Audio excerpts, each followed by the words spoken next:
And the colored pencils too. Of course, yeah. We can actually start putting colored pencils in the table. That'd be great.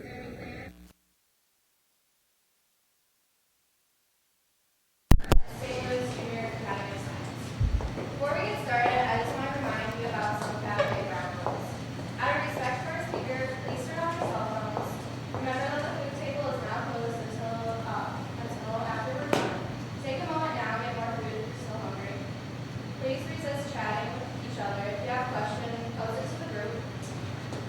And at the end, please stay seated for just a moment for some closing announcements and the door prize card. Also, if you haven't filled out your door prize card, please quickly do so now, and we'll collect them at the end of the program.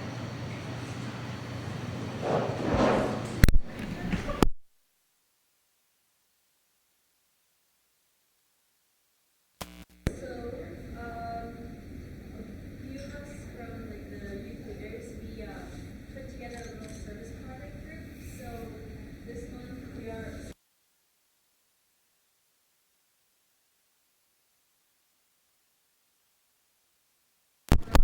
One way to help the environment is by disposing of hazardous waste properly.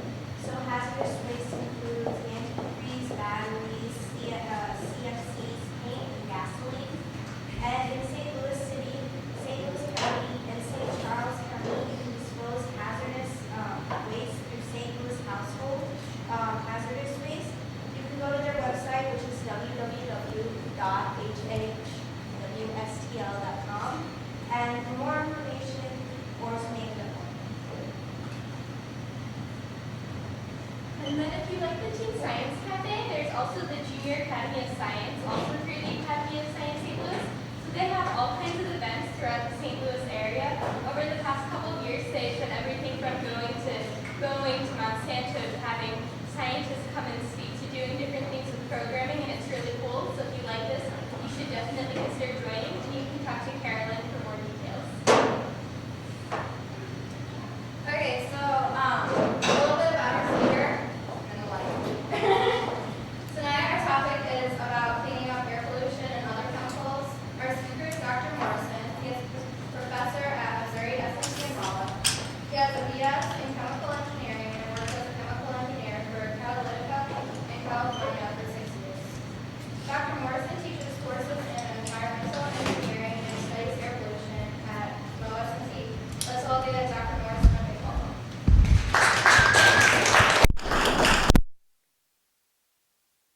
Thanks, everybody.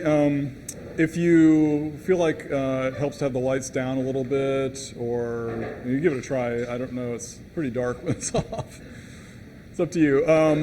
We can turn them on later. But that's right. I'm a professor down in Rolla. And if you want to know more about Rolla, the university down there, just come up and chat with me later.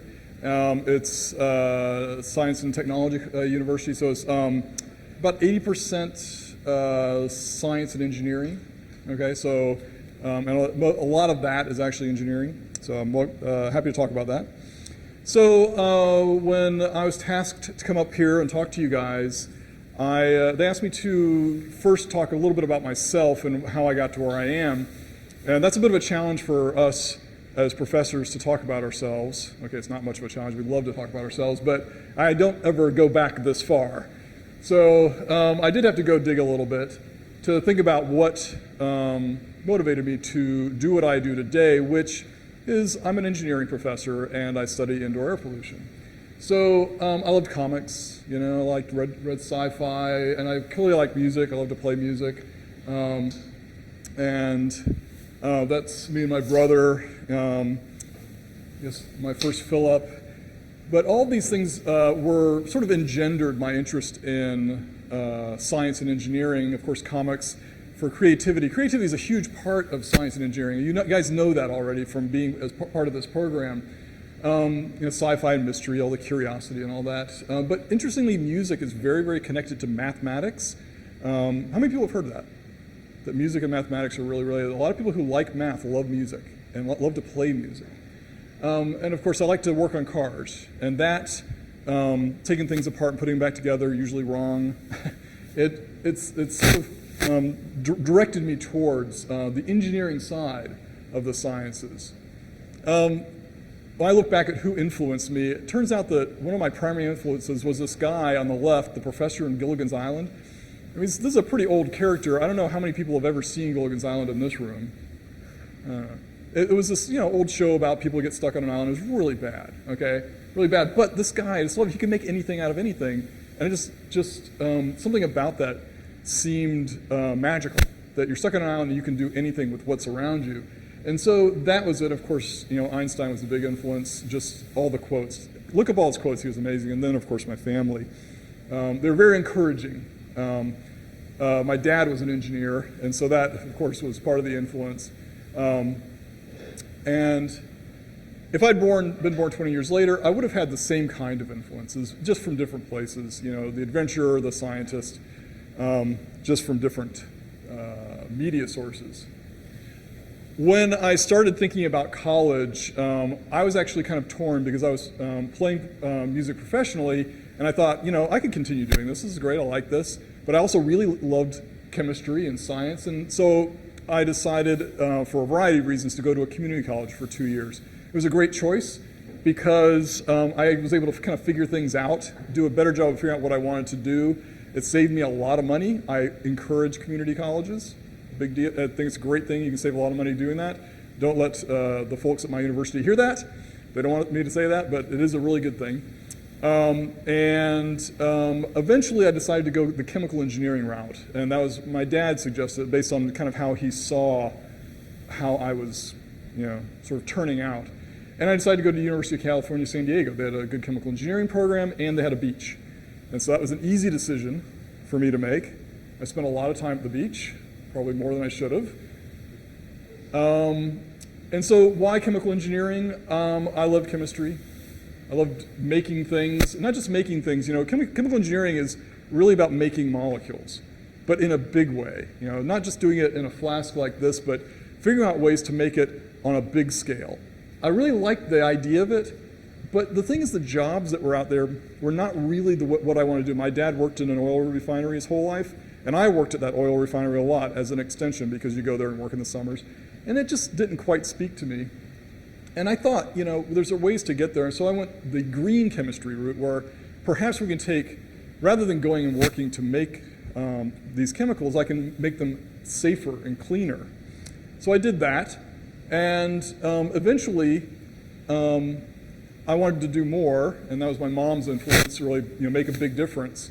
And I decided to go back to graduate school. So I went to Berkeley to become an environmental engineer. It turns out environmental engineering is very much like chemical engineering. It's not obvious, and if you want to talk about that sometime, I can, but I call it chemical engineering with a soul. Everything you need to know to become a chemical engineer, you need to know to become an environmental engineer. What you do with it is just a little different. You make chemicals, you save the world. There's a difference. And the other reason I went to Berkeley is because my girlfriend was going there, and that's a really good reason to go there. So while I was there, I was pretty heavily influenced by this guy. This guy is named Ashok Gadgil. He's a scientist, still a scientist at Lawrence Berkeley National Lab, and he's an amazing guy. He just had he had grown up in India, had seen a lot of awful things, a lot of people in really very dire circumstances, and he wanted to make a difference. But he was a scientist, he was a physicist. He was PhD in physics, and he was working on all these really high-level kind of esoteric things, but he thought, well, I've got all this. I can make a difference. And so he started inventing things for the rest of the world. He invented better cook stoves. He invented better water purification system, things that people could make in their own country with their own materials, rather than relying on us to make something and send it there, then it breaks, then what do? They can make it there and make a difference. So he got many awards, and I used to work with him on the water purification process. And this idea that if you raise the quality of life, it actually lowers birth rates. You can look at this statistically, but raise the quality of life, everything else sort of falls in line. People tend to be better stewards of the world around them when they feel better about their lives. And so that sort of told me a lot and said, I need to be doing something that does that kind of thing so that I'm not just helping one person, I'm helping, by extension, the whole world. So that's where I am now. I realized that one of the things that every one of us needs, yes, we need food, we need water, but we also need air. So everybody, all together, hold your breath. And raise your hand when you can't do it anymore. Oh, this could take a while. Nobody's going to admit to it. Okay, come on. Who's breathing? Okay, we got one. That's fine. Everybody can breathe now. Okay. So we have to breathe, right? And right now, what are you breathing? Okay. You're breathing. So what's in the air? Oxygen. What's the other big thing in air? Nitrogen. You're right. So right now you're mostly breathing oxygen and nitrogen. But what else are you breathing? Sorry? Other gases. Yeah, other gases like? Yes, a little bit of hydrogen, a lot of CO2. Why is there a lot of CO2 in this room? Yeah, you guys are all breathing it out. You're taking all that food you just ate and you're converting it into energy and other things that you need, and the byproduct of all that is the CO2 you breathe out.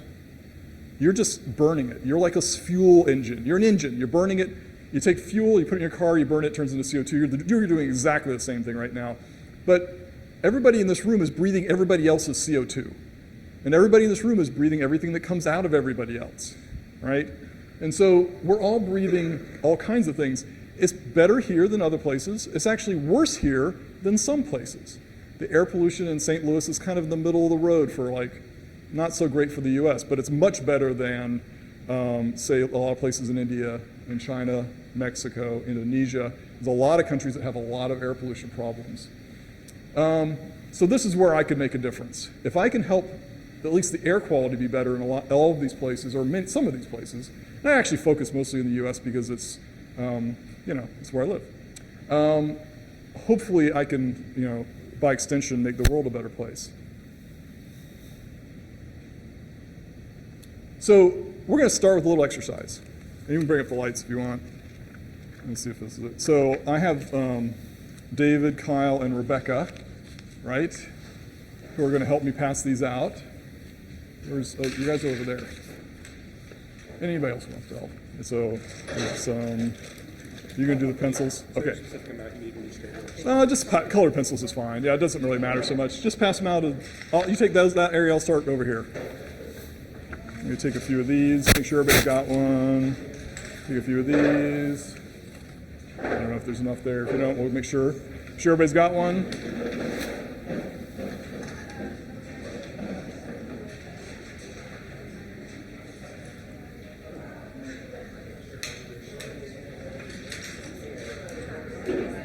Thanks. So does everybody have one? All right. So clearly, it's pretty clear what I want you to do. All I want you to do is go down the list, color in the little square that tells you where you were and when, okay? And you've got outside, you've got automobile, school, home. This school or other building, like this is another building, right? So just fill in, and it doesn't have to be perfect, so, if you were there most of the hour, that's fine.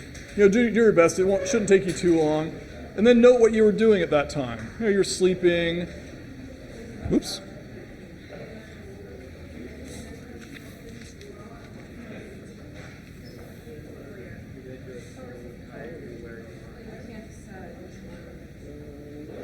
Oh, that's going to slow you down. Deciding which color you want to use. Why don't you use all of them?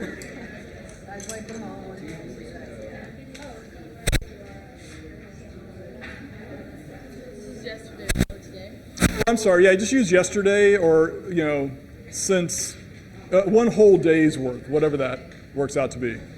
Or you can use the day before if you want. If you can remember back that far, I certainly can't. What I like to do is, for the one that's outside, I like to use a different color, just for fun.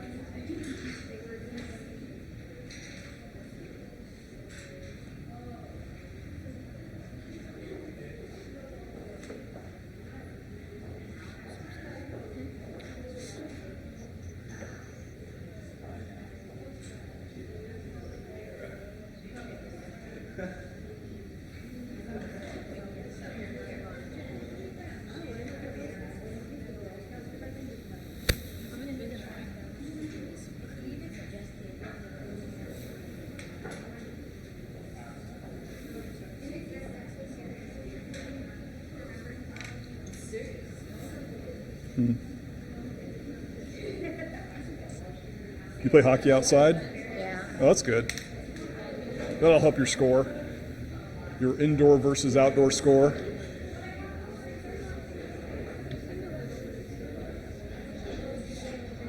Can you be in two places at the same time? I'm just messing with you. Wait, how? No, well, actually, I wanted you to just write what you were doing. So it could be sleeping, or it could be watching TV, or whatever. Yeah. Don't worry, you're not getting grades. But if you were,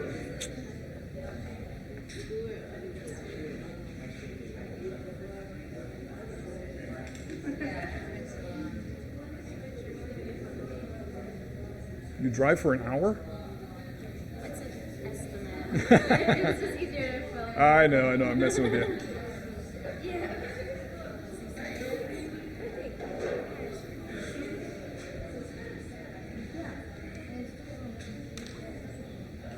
Oh, you're kidding. They make you get up that early? 5 a.m. This is not right. I was sleeping the whole day till 11. Yesterday? Yeah. What's going on? You guys don't go to school or something? You hang out by the tracks all the day? Oh, I see. So homeschool starts at 11? Yeah. It starts at 1 for me. It starts pretty much whenever. Okay.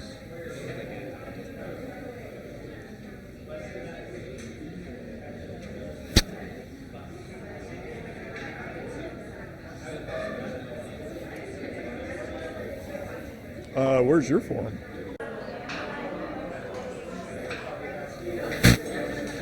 What are you learning? I'm not seeing a whole lot in this column.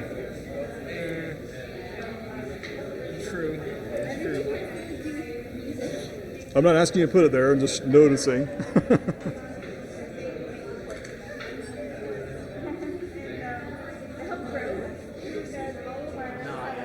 Really?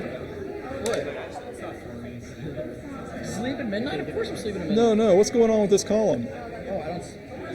Outside, I guess. Well, I mean, Really? I guess. You have like no vitamin D at all?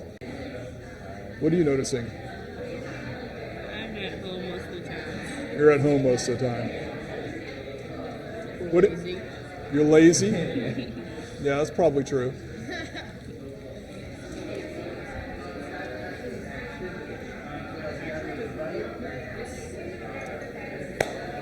All right. I think that's enough discussion. So you tell me, what conclusions did you draw from this? You can just this table here. What'd you learn? One thing. Spend a lot of time inside. What'd you guys learn? One thing. What'd you say? You're lazy. That's right. What'd you guys learn?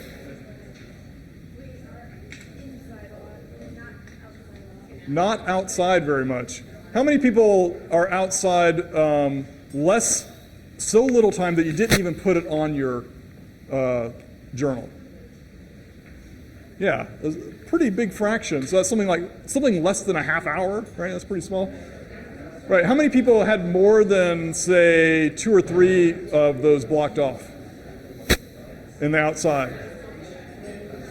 Anybody? Did anybody block off more than 2 or 3?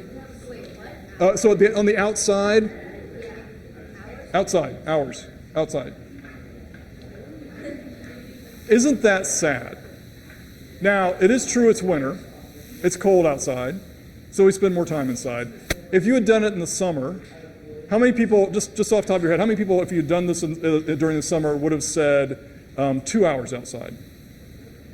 3, 4. Yeah, you're guessing, aren't you? Yeah.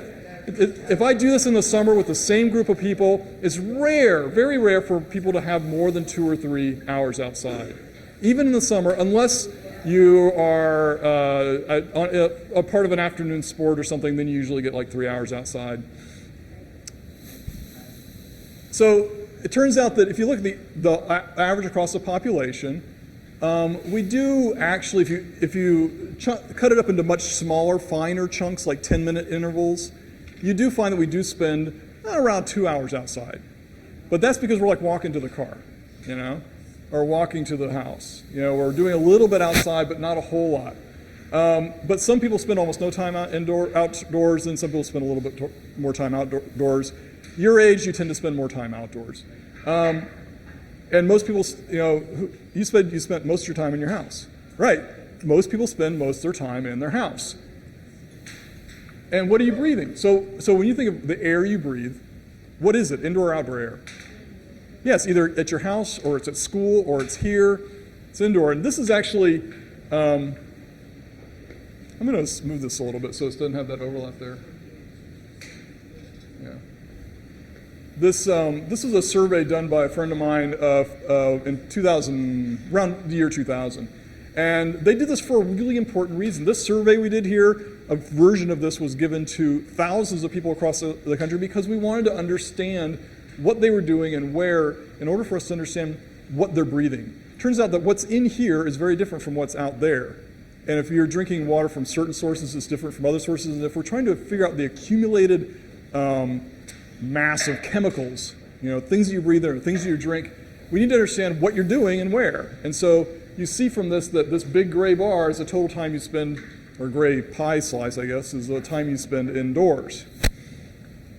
So if we're going to worry about air pollution, we better start with indoor air. Now, that's a problem. Some houses are sick. Okay, you've heard of sick building syndrome? Who's actually heard of sick building syndrome? Some people. You can raise your hand, it's okay. Some of you haven't. You don't hear about it quite as much as you used to. The term isn't used as much, but it's still, when a building makes people in the building feel sick. When you're in that building, you actually feel scratchy throat, you know, sniffly, scratchy eyes, that kind of thing. That's considered a sick building because somehow you're responding to it. But there are some things that we know you do respond to in a more, you know, overt way. You know, certain chemicals, they may make you sick, may make you feel bad, or they may kill you. Mold, allergens. There's a lot of things that can affect you indoors in indoor air that it ranges from anything from like smelling bad to dead in an hour. So I'm going to do another exercise. What I want you guys to do is I want you to shut your eyes. It's a little easier than not breathing, right?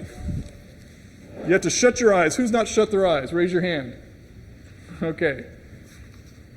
Okay, I don't remember how to use this thing.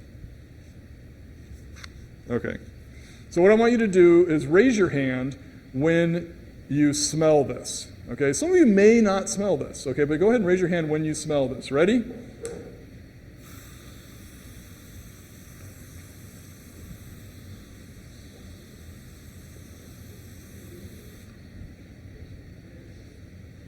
Oh, somebody over there smelling it.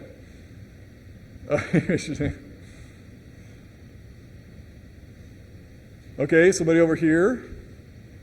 Okay, keep your eyes closed. That's okay. Okay, actually, you guys can, well, you can open your eyes now so you can see who's raising their hands, but still think about it. Notice, look, who's raising their hands over here? Okay. Let's let it go. Oh, you smell it?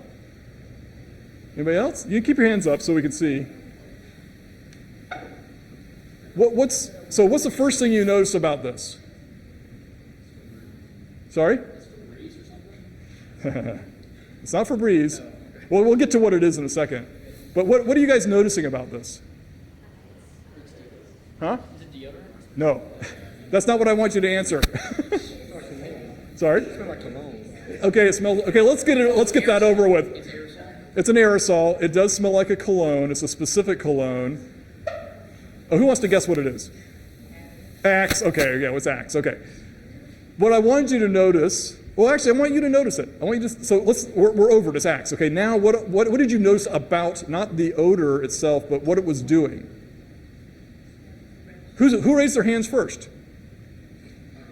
Here, here, here. Why didn't they raise their hands over there? I sprayed it over there. What does that mean? It took a while to get over there. Why does it get over there? Yeah, air's moving around in here. It's mixing, right? So air is one of these weird things that's really hard to do a demonstration with air because you can't see it. But what you can see is that it's in this room, we just showed you the pattern of air mixing in this room. It started here, it was moving along here. It got over here pretty quickly, but can you guys smell it yet? You can smell it now. Okay, you can now, okay. What else did you notice? So who raised their hand first? I think you raised your hand first at this table, is that right? Well, you had your eyes closed, so you don't know. Okay, did you raise your hand at all? You did? Okay. I mean, I didn't see it. Did everybody raise their hand at this table? Okay, so if you really raised your hands high as we were going along, everybody was like kind of like this. I don't know why. I was scared of the stuff I was spraying, but not everybody was raising their hands, even though maybe half the table was raising their hand. What does that tell you? What do you think? Well, some people's noses might be stronger than others. Right. Everybody's different. Everybody's different. You're all different. The thing that can kill you may not kill you at the same levels, right? We're all a little. I'm not trying to scare you anything. We're not trying to. We're all dying slowly, right? It's going to be. It's going to be 100 years, so don't worry about it. Okay, so that's just a concept I kind of want you to take away from this. That houses, buildings, they trap pollutants. So right now, who can still smell it? Okay, we'll check again in a minute. But these houses, buildings, they kind of trap pollutants. So I released something in here. If I released this outside in the parking lot, you were all standing there, how many people think they could have smelled it? Probably, because you were standing right next to me, right? Right. If you were standing right next to me, maybe. But most of you wouldn't because it just gets diluted really quickly. That's why something that's inside, this release inside, is a problem. Wind, air leaks, ventilation, things that move air through a building dilute that. Okay, so right now we have ventilation air coming into the room, and it'll slowly move this air out, and eventually you won't be able to smell this awful stuff anymore. By the way, who hates it? Okay, yeah, you hate this. Don't worry, it will go away. Okay, it's Axe, so it's not going to hurt you. But some people, who loves it? Who loves the smell of Axe? Oh, come on, it's not embarrassing. Some people, who finds it occasionally pleasant? Okay, some people really like. So that's another thing. We're all different. Even though it's not going to hurt you necessarily, whether you like it or not is a very different thing. So there's this concept called concentration. It's related to density. So you guys know something about density of water, density of air. They're very different. Well, concentration is very similar. It's how much of something is in a certain volume. And if you increase the concentration of something, you actually, the health effects go up. So it's the concentration that matters because the concentration tells you how much you're going to breathe in a certain amount of time. And if you increase ventilation rates in a building, it'll dilute it and it'll actually reduce the concentration. So that's why you have to have some ventilation in buildings. Commercial buildings like this always have some ventilation. Your house, how many people have ventilation in their house? Actually, most of you probably don't. Yeah, I'm going to try to trick you the whole time, so just go with it, okay? Just raise your hands whenever I say raise your hand. Okay, you have probably what's called recirculation, where you have this little thing, the thermostat on the wall, and air's moving from one register through a filter and then back into the house. It's being conditioned. The air is you're warming it up or cooling it down depending on the time of year. But only a few buildings actually have true ventilation where they're drawing air in from outside, a few homes I should say, and bringing it into the house. That's actually quite unusual. It's becoming more common, but it's really pretty rare. The only way to increase ventilation in your own home, if you want to do it, is probably to open a window. You don't really have much control over it. But you have more control over that. Had I not sprayed Axe in here, it wouldn't smell so weird. So in our world, it turns out that it's actually pretty easy to calculate what a concentration is in a building. It's just a simple equation. You take the source strength, it has to do with how much is coming off the source, like a cigarette, the smoke is coming out of the source, how much is coming off divided by, it's called the ventilation rate. Let's do a little math here. If I want the concentration to be really low, I can make this lower or I can make that bigger, right? That's just simple math. Okay. How do I make the concentration go to 0? Get rid of the source. What can I do to the ventilation rate to make the concentration go to 0? Okay, what if I make it twice as big, or 3 times as big, or 5 times as big? Can I ever make it go to 0 if I don't do anything about the source?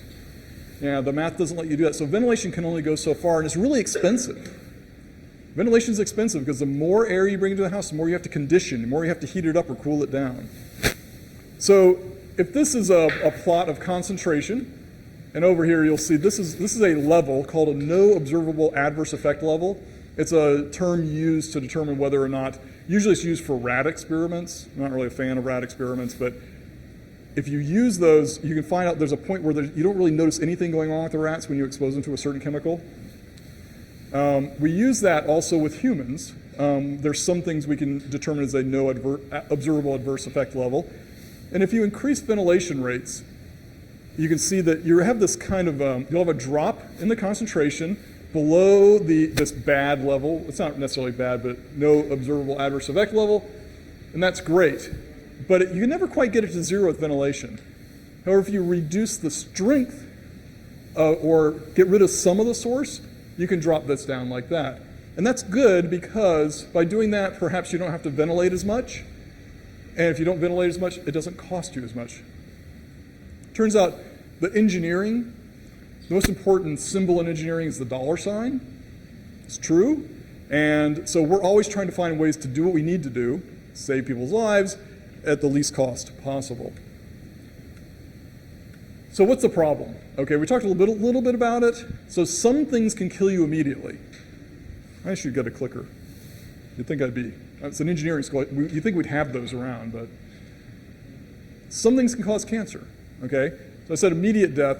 There are very, very few things that can kill you immediately indoors. If we exclude people who have asthma and who can be influenced by a lot of different things, different people have different, are affected by different compounds. But carbon monoxide is one of the only things that can kill you within, immediately. So cancer, of course, there's a lot of things that cause cancer. Formaldehyde that comes from plywood is one of those things. Generally respiratory disease.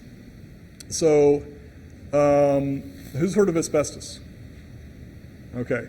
My uncle died of asbestosis because he worked in a Navy shipyard building submarines many, many years ago.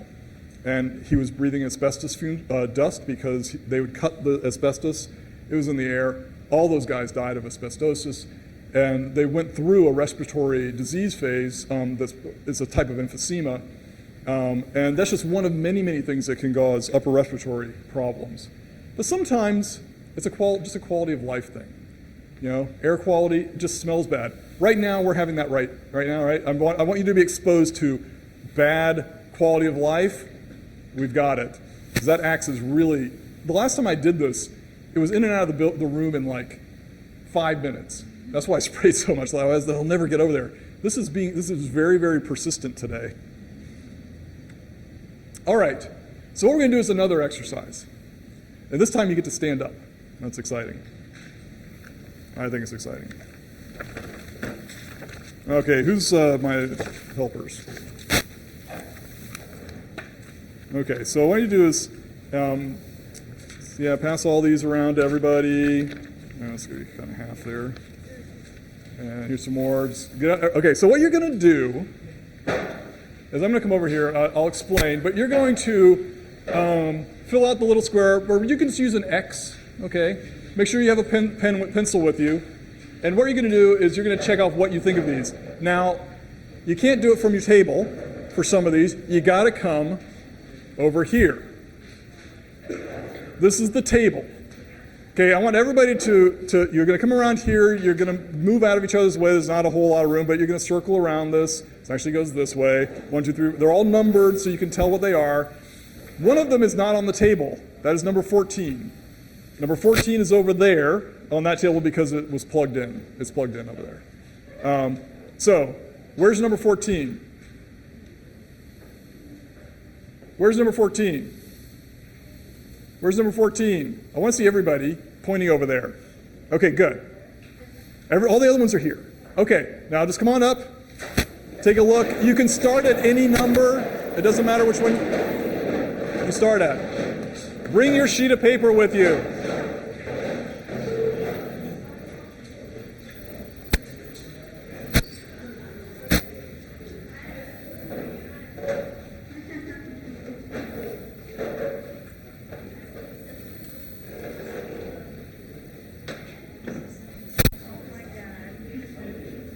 Leave room for people. You can go all the way around the back of the table. You don't have to start at number 1.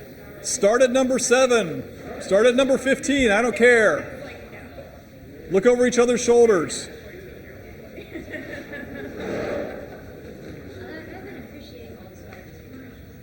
It's getting better. Oh, you do? He has actually up in his shop. Oh, really?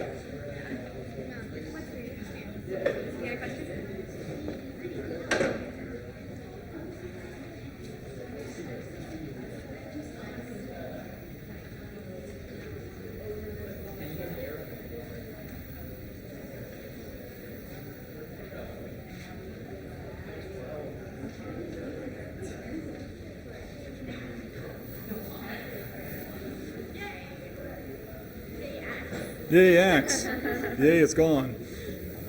Almost. Or maybe it's just a fog all around my head now. It actually really gets me.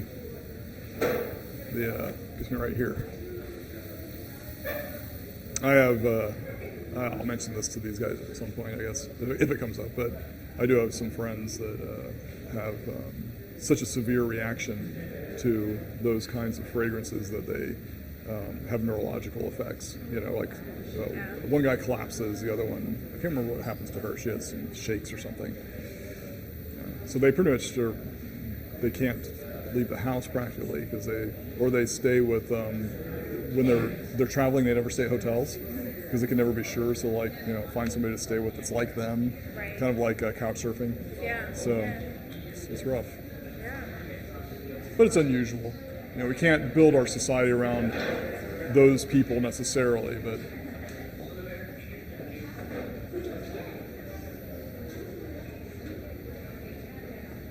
So they were joining. They were at for junior academy. Yeah, she was explaining. Yeah.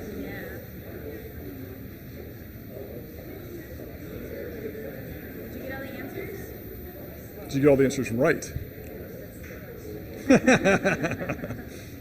You're competitive, aren't you? What do you think? I don't think there would be anything You never know. Huh? Probably a liability issue. It's possible, yeah. Well, it depends, Just having a can of something isn't a liable issue. Pouring it out, maybe. That is true. Actually, I feel a little bad about the axe. That really took over. It was really bad. I can still a little bit. Yeah. Yes, exactly. There's a burn.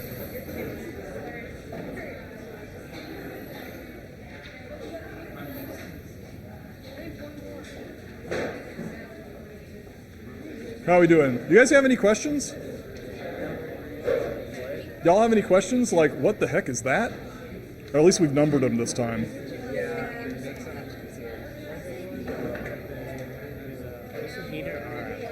It's actually it's an ion air cleaner. Have you ever seen these sold? They used to sell them on TV, or you'd see pop-ups for them. But you can still buy them at Walmart. This is an older version. It's like a filter. Yeah. Did I have the small one last time? Oh, right. Yeah, I have I should have. Yeah, I know these guys. I know these guys well, and they're like unbelievably good at marketing this idea of having these clean, low VOC. Yeah, I mean they're scientists and they understand it, but they're really much better at marketing the concept. Right. Jack, you need to wrap it up. We're gonna go back. Okay. He's really young. He's only 15.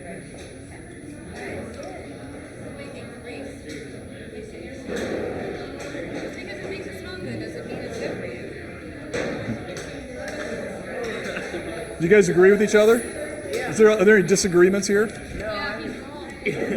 Well, that's obvious. Okay, good. So, any disagreements here? Don't seem like it. Okay, so what do you guys think? Do you agree with each other? Have you looked at each other's stuff? You guys like just staring at the... Yeah. They compare.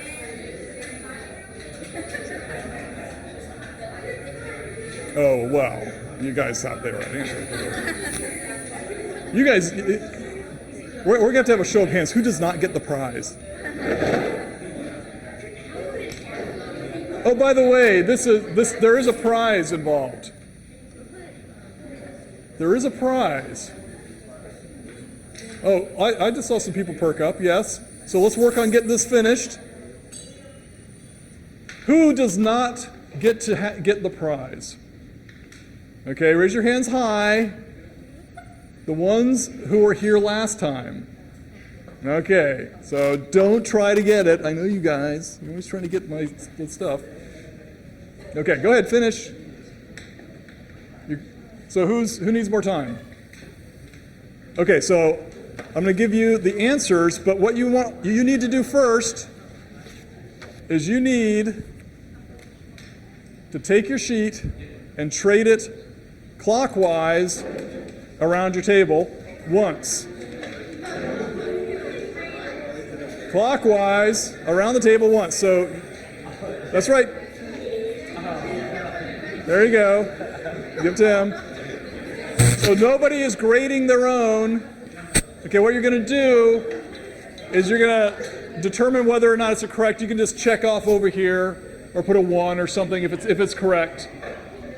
And then you're going to count them up. So here's a few answer sheets. Answer sheets. Answer sheets. Oh, yeah, you guys don't count. Do you want it? Here, you check, see if you remember. Answer sheets.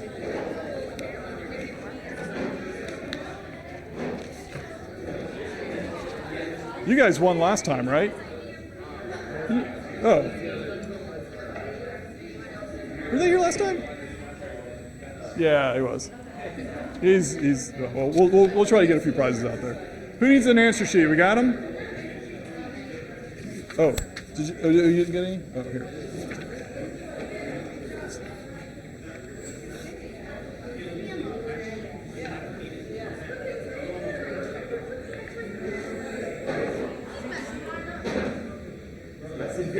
Don't change it. Let's be honest here. Okay, look, the prize is not that good, so it's not worth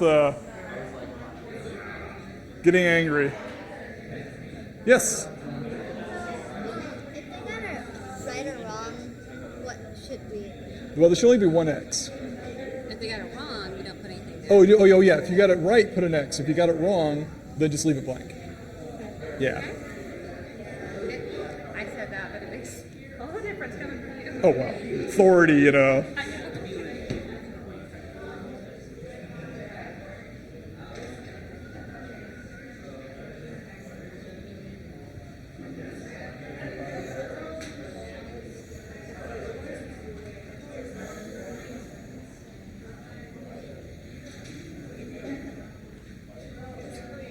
So how'd you do this time? Perfect score?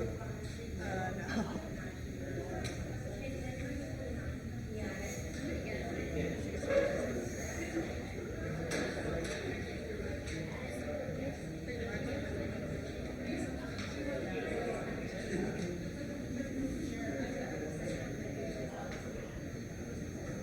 Themed flying saucer that lights up.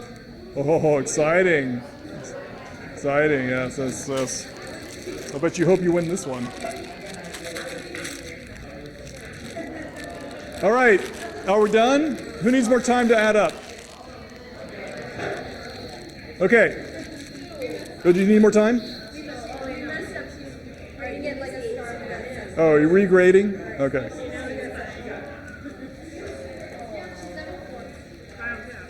Oh, well, okay, so remember, if you did this before, you have to recuse yourself.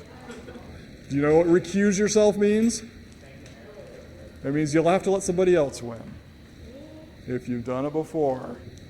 Okay, so assuming that you had not done it before, who got more than 5? Okay. Well, we got 5 or more. Who got 5 or more? Who got 6 or more? Who got 7 or more? 8 or more? 9 or more? 10. Okay, wait, let's go back to 9 or more. Wait, where'd you go last time? Okay. Okay, so we got these 3 had 9 or more. So I'm going to give away 3 of these to you guys. Okay, there. And there we go. Okay. Oh, did you get 9 or more? Oh, I didn't see. Sorry. You were too close to me. What? No. You don't get special for asking either. Squeaky wheel. Okay, let's discuss. So, were any of these surprising to you? It's okay to be surprised. Some was surprising to me. Okay, so what do you think? What's challenge me? Challenge me. What surprised me? No, challenge me. So tell me what you think. Tell me I'm wrong. What do you think hibachi grills do?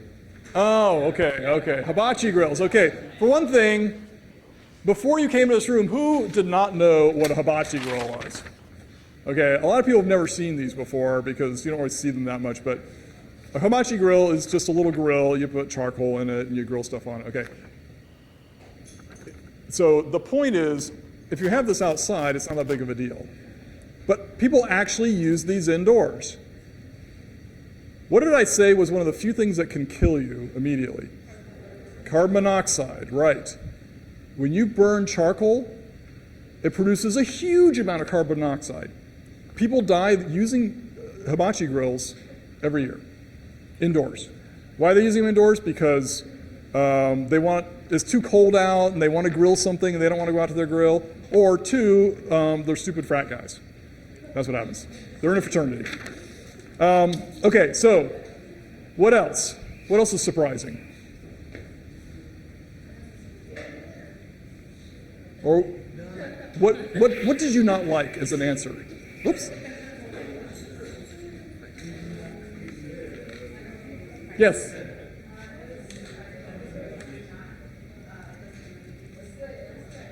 Oh yeah, Febreze, what did I say? I said it was neither good nor bad. Okay, so this gets kind of to this idea that we were, so some of you didn't like Axe, and some of you did like Axe. Febreze, who knows how it works? Okay, I'm not even raising my hand. I don't know how it works. No, actually, so I do know how it works. But it does 2 things. It has essentially something like baking soda in it that absorbs odors. Okay, that's great. But it also has this chemical that's released that kills your sense of smell. If you can't smell something, is that a good or bad thing? It's still there. That's how underarm deodorant works. It kills your sense of smell. It's one of the ways it works.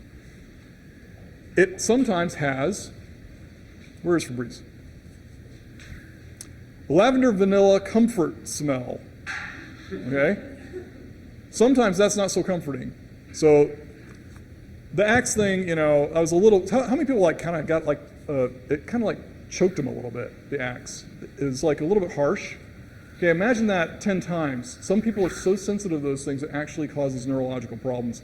Certain odors that come from these kind of products actually, so I say neither good nor bad, most people it's fine, but some people have a very strong response to that. Anything that's fragranced. So, what else? How many people got this wrong? Right, the mixed cleaners. Okay? I said that there are very few things that can kill you immediately. This happens to be one of the other things that can kill you immediately. If you mix these 2 together, do you guys know what it makes? Some people do. This is ammonia, this is ammonia, this is bleach. What? Does it make mustard gas? It's not exactly mustard gas, but it's very, very similar. It's chlorine gas, Cl2, chlorine gas.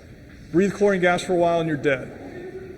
Never, if you're gonna clean with one, you clean with that and you wait for a day and then you clean with the other, if you wanna do both for some reason. Never clean with the 2 at the same time. How many people got this one right. This is one of my favorite things I use in my lab. So you got that one right? Yeah. Of course, this is going to be fantastic. It's shaped like a penguin. It must be good. Actually, it is good. It doesn't work as well as something. So if you really want to get a good air cleaner, you go to Consumer Reports. They have got all these, recommendations for good air cleaners. But this penguin actually does a pretty good job in a small space. If you put this next to your head when you're sleeping, you actually have pretty good air quality because it has a few filters in it that work. I've tested it in the lab many times. I use it in my classes. And I say, test the penguin. They can test the penguin, and they get these answers. They're like, oh, wow, it works really well. You can't tell by looking at it whether it works well or not. By that same token, this is I call it the blue air cleaner, this thing. It's actually warm. You can come over and touch it, it's warm. This thing, what did I say about this one?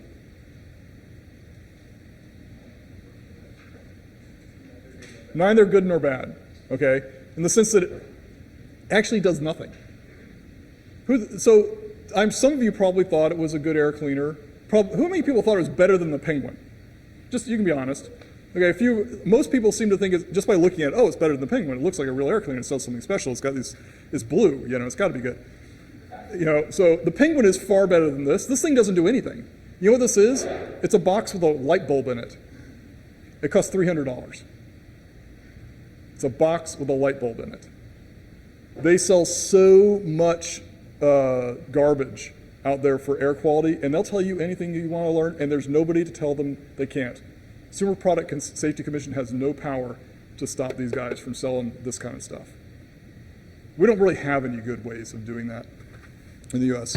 So the best thing, that's why I always promote the Consumer Reports, because they're a legitimate organization that actually rates these things. You can't just go online and say, what's the rating on this? What's a good review on this? Because you're always going to get things all over the map. Consumer Reports actually test them. The colleagues of mine at other universities actually test them for Consumer Reports. What about this thing? It's not immediately deadly, but what did I say? This was number 9. Yeah. Not good for some people. It's actually not good for most of you. So does anybody actually have some respiratory issues? I mean, some people have asthma. Okay, so yeah, some of you are very sensitive to things. I would not have plugged this in here, especially having sprayed the Axe. Okay, this plus Axe creates this. It's really amazing. So this thing generates ozone. Ozone's not good for you. It does clean the air, but it cleans the air about, this cleans the air 10 times more effectively than this does. This thing is so ineffective, it almost does nothing. In this room, you would not even notice it cleaning the air. But what you would notice is that it smells different here. It smells like a lightning storm. That must be good, right? Well, lightning storms, what you're smelling is ozone, and ozone is not good for you, even though you think lightning storms smell good. Rainstorms, it's not. It doesn't matter. It's not good for you. Ozone is an oxidant. It damages your lungs. It comes from sunlight. Sunlight makes ozone in the atmosphere, and it does that over cities. That's part of smog. So essentially, when you're breathing in air that has ozone, you're essentially breathing in molecular sunshine, and you're sunburning your lungs because it's essentially releasing this sunlight energy into your lung tissue. If I turn this on, so what happens is it'll burn up here. Okay. It's a small amount. It's not like a huge amount, but over time, it's not good. Especially bad, really bad for babies. Okay, you don't want to put this in a room with a baby. But if I take the Axe, what did I do with the Axe? I set it over there. Anyway, that in combination with this, the ozone reacts with the stuff in Axe and any other fragrance material, anything that has fragrance in it, and it creates these little teeny droplets in the air. And they're little teeny droplets of death. No, I'm kidding. They're not droplets of death, but they're little teeny droplets that are very, very reactive. And because of the droplets, they're a certain size. Instead of depositing up here, they deposit deep in your lungs, and they deposit that energy in the more sensitive parts of your lungs. So these things are, people can sell all these things all they want, except for the state of California where these are banned, by the way. And the federal government is working on a ban of these things. So there are some things that are getting fixed, the worst ones, but some of them, they'll never get fixed. Like the things that don't do anything is buyer beware. There goes your money. Was there anything else on that list that was so? Anybody think? Now, I kind of prompted you guys by saying there's only one or two things that can cause you, is immediately deadly. But before you came in here, did anybody feel that a moldy sheetrock in your bathroom, like really bad, like this one, was pretty bad? Who thought this was pretty bad? It's black mold, right? Okay. Turns out that only a very sensitive people who have already have compromised immune systems or compromised lungs, will be affected by this mold. Most people are fine. You certainly should fix it because it means you have a problem. The way you fix it, besides maybe cleaning things up, is getting rid of the moisture. It's moisture that's causing the problem. It's not the mold. When the mold's there, that's the problem, but it's causing other problems, structural problems. All right, so I think we've, if you have any other questions about all that? Any other things you want to learn? Okay, well, let's move on.